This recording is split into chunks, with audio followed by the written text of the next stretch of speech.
discuss next topic, which is Collard's law. Collard's law और उसकी आज हम एप्लीकेशन स्टडी करेंगे। क्या करेंगे?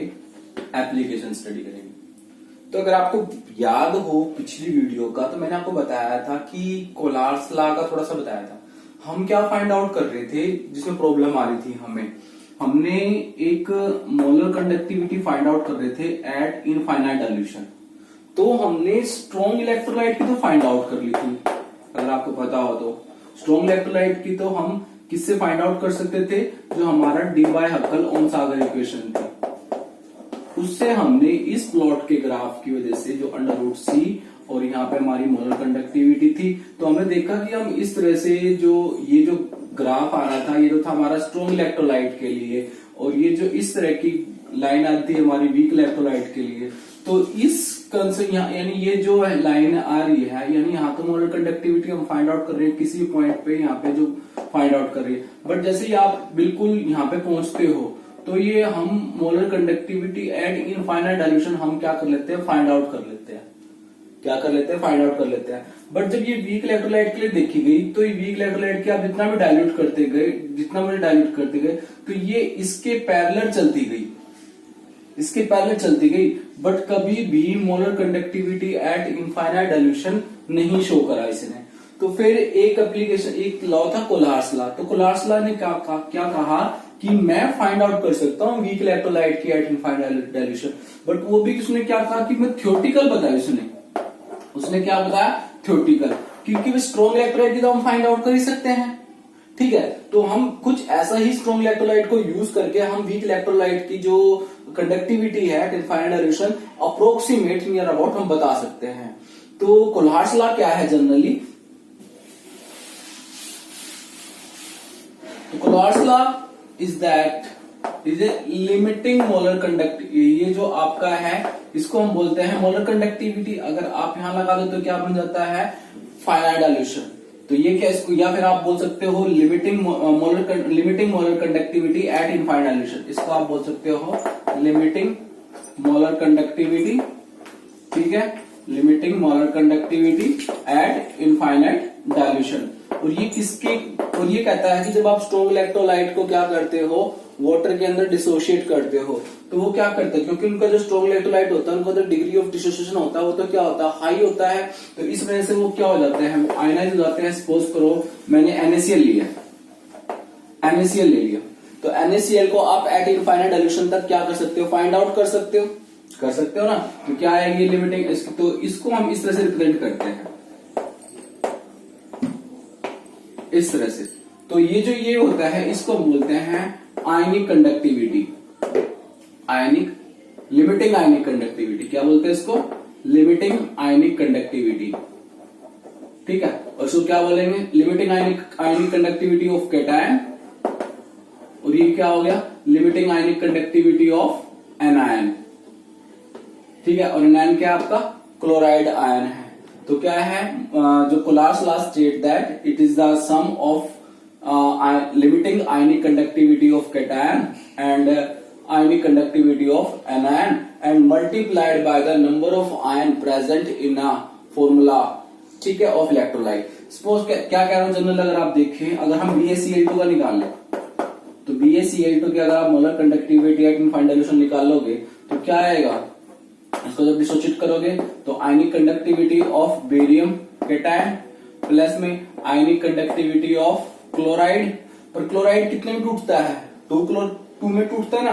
तो इसको हम यहां से 2 से मल्टीप्लाई कर देते हैं। समझ में आया नहीं आया? तो it is the sum of the limiting ionic conductivity of cation and ionic conductivity of anion. इस तरह से हम क्या कर सकते हैं? एट इनफाइनाइट डाइल्यूशन पर हम क्या कर सकते हैं? कंडक्टिविटी फाइंड आउट कर सकते हैं। ये तो थी लिमिटिंग मोलर कंडक्टिविटी। अगर आपको इक्विवेलेंट कंडक्टिविटी आ जाए, सपोज करो, ठीक है, अगर आप इसकी निकालो, तो उसमें जो यहाँ पर आप मल्टीप्लाई करते हो, बस वो नहीं करोगे। क्या नहीं करोगे? वो नहीं करोगे, क्योंकि ये तो इसमें इसको आप सिंपल क्या लिखोगे? इस तरह से लिखोगे। अब किसी बच्चे ने कहा सर क्यों नहीं करेंगे? तो अगर आपको ध्यान हो, तो जब हम molar conductivity, equivalent conductivity find out करते हैं, तो हम क्या लिखते हैं, K इंटू में 1000, Y में नॉर्मेलिटी। और आपको पता ही है मोलैरिटी किसकी, मोलैरिटी और नॉर्मेलिटी में क्या रिलेशन है, n फैक्टर। तो ये ऑलरेडी इसके अंदर इंक्लूड हो जाता है मोलर कंडक्टिविटी के अंदर। तो इस वजह से हम क्या करते हैं, इसको n फैक्टर से मल्टीप्लाई नहीं करते। ठीक है, तो ये बस ये ध्यान रखना है।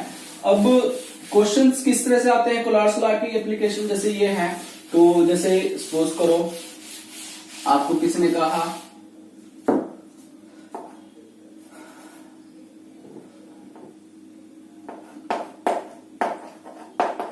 लिमिटिंग मोलर कंडक्टिविटी दिया, ठीक है।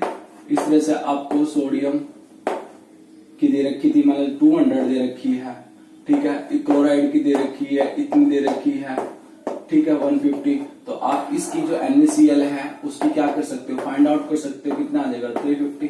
तो इस तरह से जैसे कि अब किसी बच्चे ने कहा सर इस तरह वीक इलेक्ट्रोलाइट कैसे निकाला, आप स्ट्रॉन्ग इलेक्ट्रोलाइट की निकाल के दिखा रहे हो। जैसे मेरे पास सपोज करो मुझे निकालना है CH3COOH के निकालना है, तो इसके लिए मुझे क्या क्या चाहिए, मुझे जो दे रखे थे, एक तो दे रखा था CH3CONA, इसकी आपको मोलर कंडक्टिविटी, क्योंकि स्ट्रॉन्ग सॉल्ट है और सॉल्ट जितने भी होते हैं वो इसी से डिसोशिएट हो जाते हैं, तो इसकी हम molar conductivity at infinite dilution हम क्या कर सकते हैं, फाइंड आउट कर सकते हैं। सपोज करो 450 है, ठीक है। और मुझे क्या दिया हुआ था, molar conductivity at infinite dilution of HCl भी दे रखा था, कितना सपोज करो 100, और molar conductivity at infinite dilution of NaCl भी दे रखा था, सपोज करो कितना 50।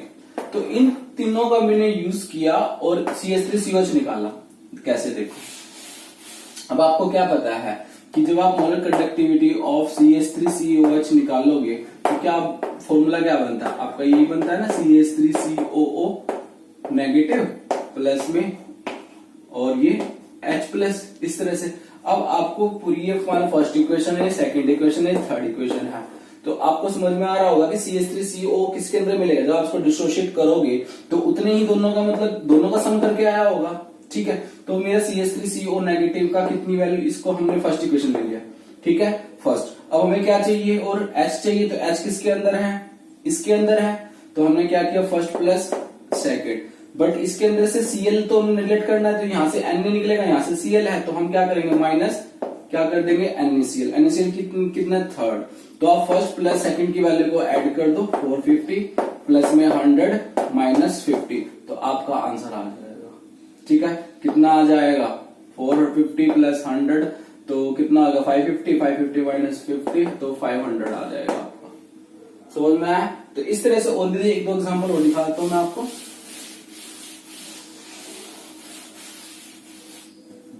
जैसे अब आपको निकालना है, सपोज करो बेरियम क्लोराइड की दे रखी थी आपको, ठीक है, बेरियम हाइड्रोक्साइड दे रखा था, BaOH ट्वाइस, और तीसरा दे रखा था आपको अमोनियम क्लोराइड, और इनकी कंडक्टिविटी आपको जो एट इनफाइनाइट डायल्यूशन दे रखी थी, मोलर कंडक्टिविटी, ठीक है। सपोज करो ये आपका है, ये आपका लगा लो 300, ये 150, ये 100, इस तरह से वैल्यू दे रखी थी आपको इनकी आयनिक इनके लिए molar conductivity at infinite dilution. आपको निकालना है अमोनियम हाइड्रोक्साइड, ठीक है। तो कैसे निकालोगे, आप क्या देखोगे कि ammonia first second third equation बन गई, आप देखोगे कि अमोनिया किसके अंदर है, तो आपने अमोनिया देखा ये वाला हो गया, तो इसकी कंडक्टिविटी जितनी भी दे रखी है अमोनियम क्लोराइड की NH4Cl। अब आपको क्या देखना, OH किसमें है, इसमें है, तो आप इसको ले लो, बट OH तो सिर्फ हमें एक चाहिए, तो यहाँ के अंदर दो दे रखे, तो इसको आप कितने से डिवाइड करोगे, प्लस BaOH ट्वाइस को आप 2 से डिवाइड कर दोगे। अब यहां से Cl निकलेगा और यहां से Ba निकलेगा जो एक्स्ट्रा है, ठीक है, तो BaCl2 आप यहां से निकाल दो, पर यहाँ तो एक Cl तो एक ही है, यहाँ कितने 2 हैं, तो आप इसको भी क्या कर दोगे, माइनस B जो मोलर कंडक्टिविटी है BaCl2 की, उसको आप क्या कर दोगे, हाफ कर दोगे।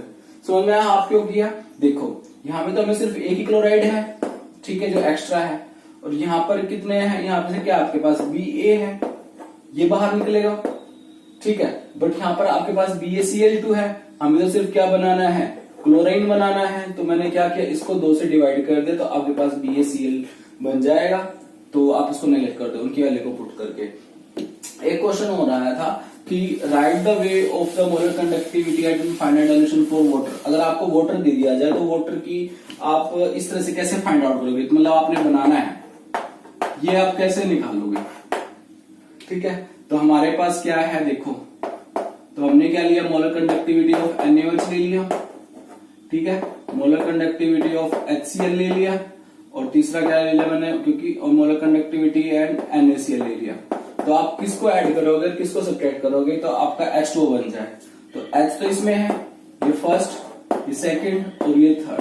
तो आप सेकंड को ऐड करोगे, सेकंड लोगे, और OH, क्योंकि H2 क्या होता है, H प्लस OH होता है ना। ठीक है, तो OH तो इसके अंदर है, तो यानी सेकंड आप फर्स्ट को ऐड करोगे, और यहां से Na निकलेगा, यहां से Cl निकलेगा, तो आप थर्ड को सब्ट्रैक्ट कर दोगे। तो इस तरह से आपका क्या आएगा, वाटर। आप इस तरह से right the way of the limiting molar conductivity of water. तो इस तरह से आप वाटर की मोलर कंडक्टिविटी को क्या कर सकते हो, फाइंड आउट कर सकते हो। क्लियर हुआ? मतलब इस तरह से आप ये कोलार्स लॉ को क्या कर सकते हो, अप्लाई कर सकते हो। क्या फाइंड आउट करने के लिए, limiting molar conductivity at infinite dilution for a weak electrolytes. तो सबसे पहले इसकी एप्लीकेशन क्या है, फर्स्ट है इसका to find out, yes, to find out molar conductivity at infinite dilution, और या इक्विवेलेंट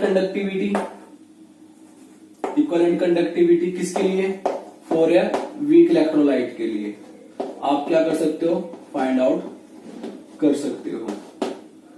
ठीक है, कि जिसकी भी आपने निकालनी है, जैसे मैंने आपको भी बताया ही है, ये जो एप्लीकेशन यूज करी है आपने।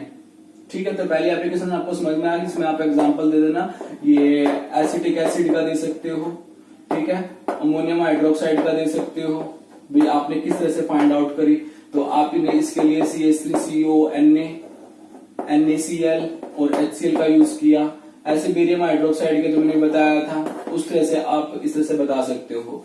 और क्या लिख सकते हो कि हम जो स्ट्रॉन्ग इलेक्ट्रोलाइट के लिए तो हम फाइंड आउट कर सकते हैं विद द हेल्प ऑफ किसकी हेल्प से, डिबाय हेप्टालोन सागर इक्वेशन से। बट वीक इलेक्ट्रोलाइट के लिए हम फाइंड आउट नहीं कर सकते, किससे, ऑन सागर इक्वेशन से। तो हम कोलार्स लॉ की एप्लीकेशंस का यूज करके हम किसी भी वीक इलेक्ट्रोलाइट की एट इनफाइनाइट डाइल्यूशन क्या कर सकते हैं, फाइंड आउट कर सकते हैं।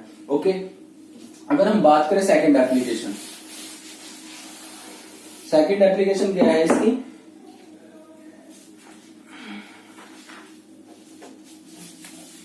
हाँ, सेकंड है टू फाइंड आउट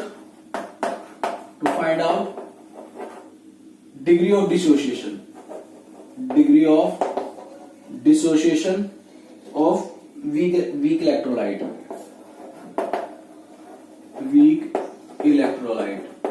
उसका आप degree of dissociation find out कर सकते हो। क्या होता है डिग्री ऑफ डिसोसिएशन, अल्फा। तो फॉर्मूला है उसका molar conductivity at concentration divide by molar conductivity at infinite dilution. तो अगर आपका अल्फा इक्वल टू 1 आ रहा है, ठीक है, तो उसका मतलब कोई डिसोसिएशन नहीं हो रहा। अगर अल्फा की वैल्यू लेस देन 1 आ रही है, तो इसका मतलब है उसका डिग्री ऑफ डिसोसिएशन जो हो तो रहा है पर 1 से ग्रेटर नहीं है। या जैसे कि अगर ग्रेटर देन 1 आया तो आप कह दो कि भाई वो स्ट्रॉन्ग इलेक्ट्रोलाइट है, समझ रहे हो। अगर अल्फा की वैल्यू ग्रेटर देन 1 आई है, इसका मतलब वो स्ट्रॉन्ग इलेक्ट्रोलाइट है जो ज्यादा से ज्यादा अमाउंट में क्या हो रहा है, डिसोशिएट हो रहा है।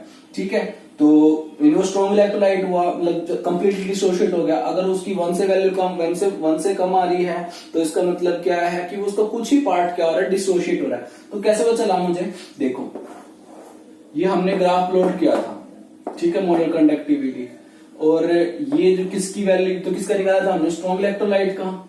और इस पॉइंट पे हम क्या करते हैं, मोलर कंडक्टिविटी जो होती है एट इनफाइनाइट डाइल्यूशन, ये इनफाइनाइट डाइल्यूशन है, और ये जो सारे जितने पॉइंट है यहाँ पे, कोई जितने पॉइंट बनेंगे यहाँ पे, क्या आपकी मोलर कंडक्टिविटी एट कंसंट्रेशन है, इनफाइनाइट तो नहीं है। तो आप मुझे बताओगे कि ये वैल्यू ज्यादा है या ये वैल्यू ज्यादा है। तो आपको पता है कि molar conductivity at infinite dilution पे अगर आप यहाँ फाइंड आउट कर रहे हो, ठीक है, तो यानी ये वैल्यू मोर है, ज्यादा है। और ये value molar conductivity at concentration, तो इसके कंपैरिजन तो अगर यहाँ पर भी अगर आप वैल्यू फाइंड आउट करोगे वो तो इसके कंपैरिजन में तो क्या है, कम ही है, तो यानी ये वैल्यू क्या है, कम है। जब आप किसी वैल्यू को लेस को मोर से डिवाइड करोगे तो आपका जो अल्फा की वैल्यू आएगी वो क्या आएगी, लेस देन 1 आएगी। तो लेस देन 1 आ रही है तो इसका मतलब वो क्या है, वीक इलेक्ट्रोलाइट है। तो इस तरह से हम क्या कर रहे हैं, फाइंड आउट कर सकते हैं, अल्फा वैल्यू फाइंड आउट कर सकते हैं फॉर अ वीक इलेक्ट्रोलाइट के लिए। ये मेरी सेकंड एप्लीकेशन है। थर्ड है to find the dissociation constant for a weak electrolyte. तीसरा मेरा क्या है, to find out dissociation constant, dissociation constant for a weak electrolyte. तो डिसोसिएशन कांस्टेंट का फॉर्मूला क्या होता है, K इज इक्वल टू आपने C alpha square upon 1 minus alpha है। बट ये आया कैसे, मैं दिखा देता हूं मैं। आपको पता है एसिटिक एसिड का CH3COH होता है, ठीक है, और वो इक्विलिब्रियम में एग्जिस्ट करता है, CH3CO नेगेटिव प्लस में H प्लस आयन है। तो स्टार्टिंग में आप सपोज करो आपने कंसंट्रेशन C ली थी, मतलब at a time T0, at a time T0 कुछ ना कुछ कंसंट्रेशन है इसकी, बट वो जब टाइम 0 है तो इसका मतलब कुछ भी डिसोशिएट नहीं हुआ, ठीक है। जैसे ही आपने इसको वाटर के अंदर डाला या फिर टाइम जैसे धीरे धीरे टाइम स्टार्ट हुआ तो कंसंट्रेशन का कुछ पार्ट डिसोशिएट हो गया। तो उसका मैंने क्या, कंसंट्रेशन का कुछ पार्ट C अल्फा, यानी कंसंट्रेशन का कुछ पार्ट यानी अल्फा पार्ट मेरा क्या हो गया, डिसोशिएट हो गया। तो अब यहाँ पे क्या रह गया मेरा, C माइनस C अल्फा, मतलब C अल्फा पार्ट डिसोशिएट हो रहा है ना, तो C माइनस C अल्फा। तो यहां से अगर आप C को निकाले तो 1 माइनस अल्फा। इतना समझ में आ गया। जब भी आप क्या करते हो, इक्विलिब्रियम कांस्टेंट फाइंड आउट करते हो या जो भी है, तो क्या लिखते हो, concentration of product divide by में कंसंट्रेशन ऑफ द रिएक्टेंट, ये लिखते हो। तो प्रोडक्ट की कंसंट्रेशन कितनी है आपकी, C स्क्वायर अल्फा स्क्वायर, यही तो है कंसंट्रेशन ऑफ प्रोडक्ट। ये प्रोडक्ट की तो है और ये क्या आपका रिएक्टेंट है, प्रोडक्ट बाय रिएक्टेंट। रिएक्टेंट कितना है आपका, C माइनस 1 माइनस अल्फा। तो आप यहां से C से C काट दो तो आपके पास K की वैल्यू कितनी आ जाएगी, K क्या आ जाएगा, C alpha square upon 1 minus alpha. समझ में आया।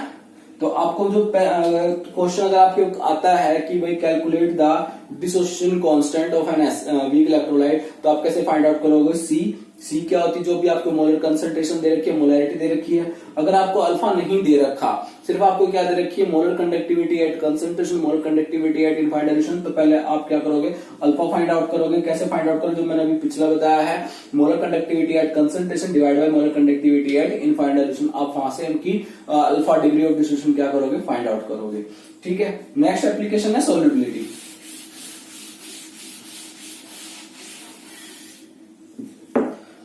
To find the solubility of separately soluble, to find out the solubility of separately soluble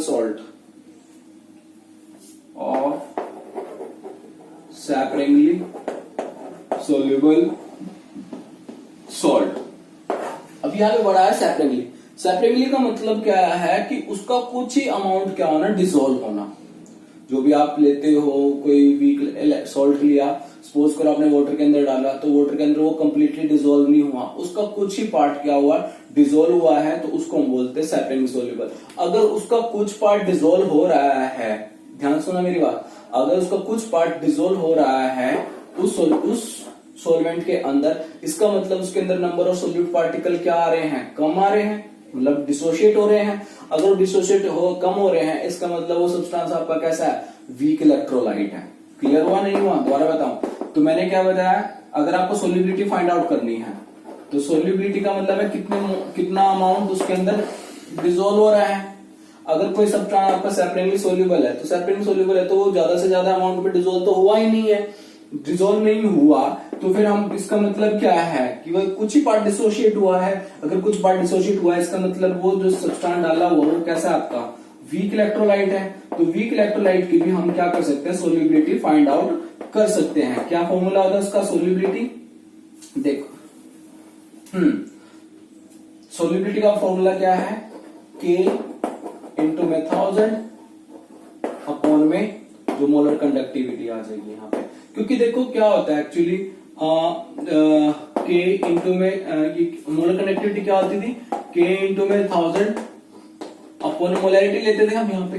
तो मोलैरिटी का मतलब ही क्या है भाई, कितना अमाउंट डिसॉल्व हुआ है, ये इसका मतलब ये तो मोलैरिटी में इतने number of moles of solute क्या डिसॉल्व है इन 1 लीटर में या 2 लीटर्स में, तो उतने मोल्स डिसॉल्व हुए। तो जितने मोल्स डिसॉल्व हुए यानी वो उसकी क्या होगी सॉल्युबिलिटी, तो उसकी जगह आप अगर सॉल्युबिलिटी लिख दो, ठीक है, तो आपका यहाँ से सॉल्युबिलिटी इधर चला जाएगा और ये नीचे आ जाएगा। तो हमारा फॉर्मूला ये तो बन जाएगा। सॉल्युबिलिटी कैसे निकाल रहे हो आप, K × 1000 बाय में मोलर कंडक्टिविटी एट कंसंट्रेशन, ठीक है। अगर आप एट इनफाइनाइट डायल्यूशन निकालना चाहते हो तो आप यहाँ पे एट इनफाइनाइट ले लो, यहाँ पे अगर आप इनफाइनाइट लिखना चाहते हो तो ये तो डिपेंड करता है कि आपको क्वेश्चन में क्या वैल्यू गिवन है। क्लियर हुआ? तो ये सारा का सारा इस तरह से आप फाइंड आउट कर सकते हो। एक और है एप्लीकेशन, अगर आप कहते तो करा लेते हैं, क्या है बुक में तो है नहीं, तो वो है to find the ionic product of water. Fifth application है to find the ionic product of water. Ionic product of water क्या होता है, KW। KW की जो वैल्यू होता है 10⁻14 होती है।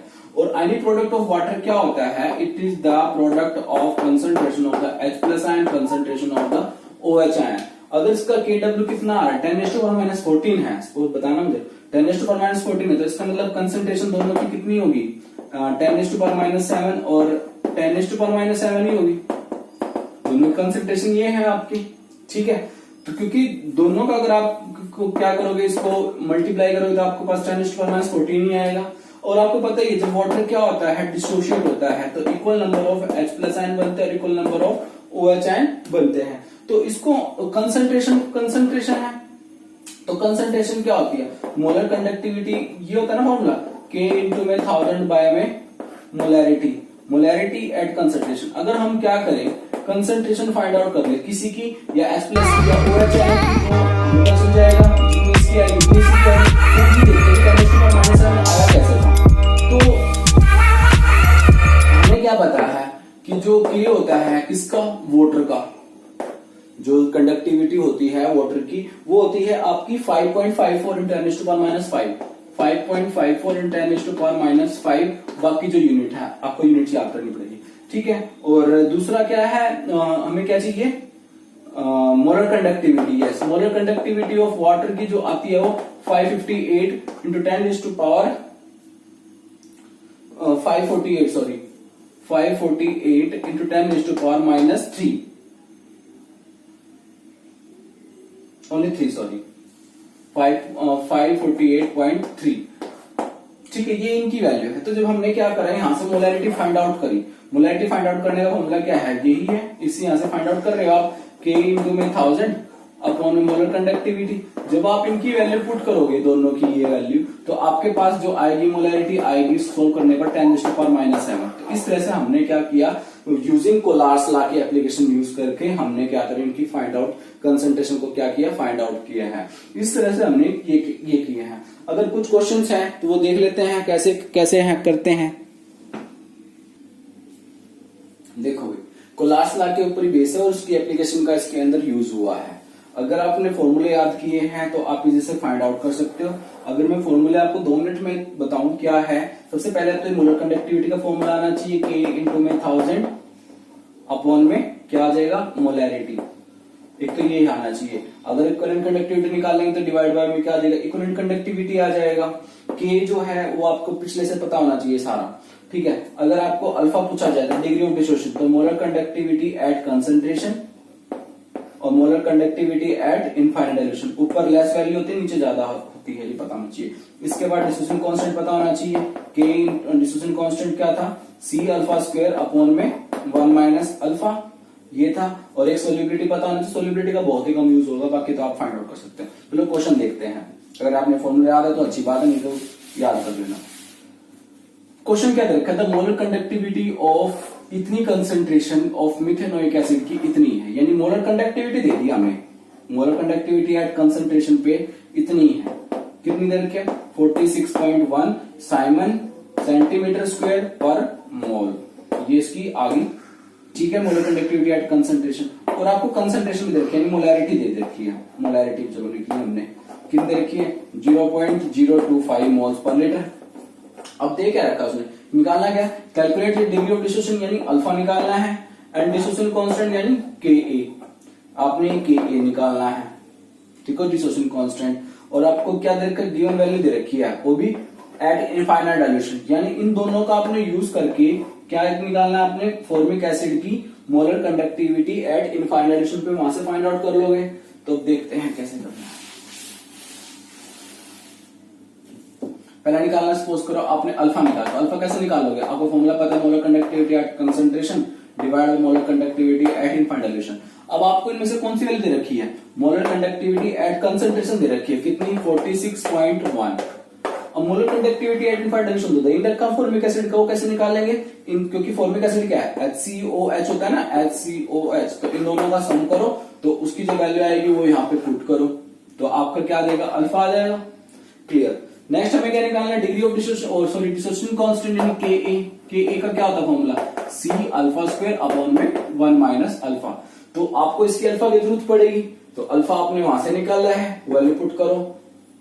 कंसंट्रेशन कौन सी लोगे, जो आपको मोलैरिटी दे रखी है इतनी, वो पुट करो। ठीक है, बाकी इससे रिलेटेड आप प्रॉब्लम कर सकते हो, सिंपल है और ये एग्जाम में भी आते हैं। तो एग्जाम के पॉइंट ऑफ व्यू से आपको फॉर्मूलेज आने चाहिए जितने भी कराए हैं, और इस तरह से ये हमारा जो कोलार्स लॉ है और उसकी जो एप्लीकेशंस हैं वो फिनिश हो चुकी हैं। इससे हम अब जो नेक्स्ट है वो हम कल करेंगे, टॉपिक जो भी होगा, और बाकी का आप समझते रहो इसको, और जो भी कोई डाउट हो, कोई प्रॉब्लम हो तो आप कमेंट बॉक्स में बता सकते हो। Thank you, bye.